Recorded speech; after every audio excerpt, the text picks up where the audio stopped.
Hello, I'm Dylan Schmorrow, Chief Scientist at Soar Technology Incorporated.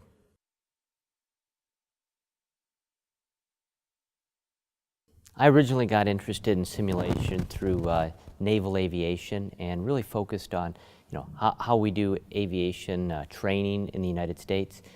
It expanded well beyond that into medical simulation, and I realized that simulation is an enabling capability across all domains. And so for about the last 2 decades, I've really been experiencing how we can exploit this capability, how we can advance the capability, and how best it can really end up making better decisions or helping us make better decisions.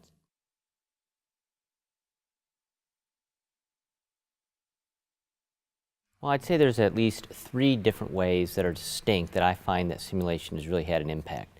First, definitely in training, individualized, personalized experiences. So through simulation, your classic training or education experience can be uniquely different than it was a few decades ago. This is going to help accelerate learning and allow others to even go deeper in their education than others may have in the past. Another way in which simulation has really impacted has been affecting and impacting decision makers. There's a lot of times where we want to be able to make the optimal choice. What can we draw upon? Typically, many people look at current data they have, but even more effective is how can they use simulation to see what are possible futures. So by looking at possible futures, can make better decisions. And lastly, I think from a research standpoint, simulation allows us to explore new concepts very quickly in a way that we normally wouldn't be able to.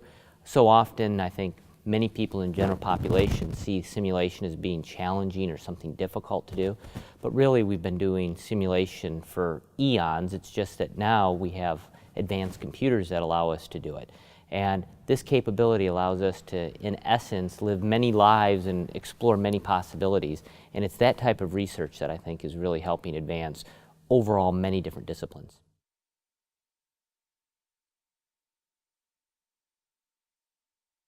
I'd say there are really 2 major challenges anyone implementing simulation needs to think about. Number one is it which type of simulation, right tool, right job type of question.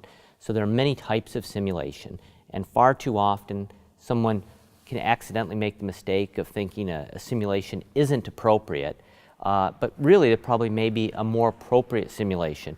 But really that decision making of what is the right tool to get the job done. Another key challenge a company or organization really needs to be aware of is that they are taking risk upon themselves by choosing not to do simulation. Often people will see, well, if I do simulation, it might add some risk, it might add time that I don't have in my production cycle. It adds time in my decision making.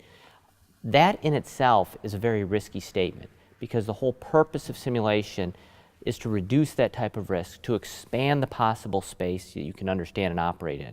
So if you're thinking that in terms of risk, you must make sure that you realize you're choosing risk without choosing simulation.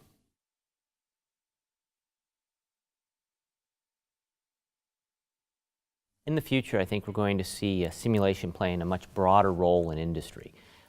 A couple of major ways. Number one is our personnel are going to be much more trained, and the folks working with our companies and organizations are going to be able to use simulation to be able to do their jobs more effectively.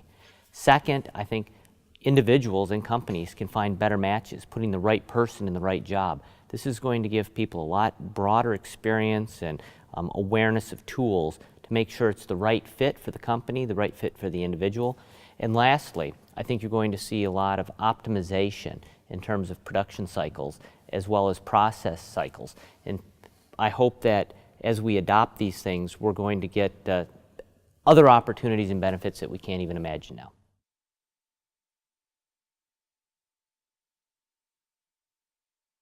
Simulation can be a critical enabler across all industry by really helping us focus on what we're targeting, really help us identify what we're targeting, help us really understand the underlying processes, and with simulation, it allows us to explore many possible realities that up until today we just simply didn't have the time or the money to explore.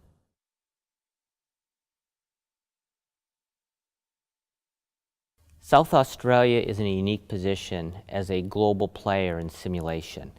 This is because South Australia has a critical mass of simulation expertise across government, academia, and industry. What makes it unique is it's not too large, it's not too small, and the synergies that can be gained by cross-disciplinary communities working together, medical, defense, education, is going to bring about synergies that won't be possible in other places in the world.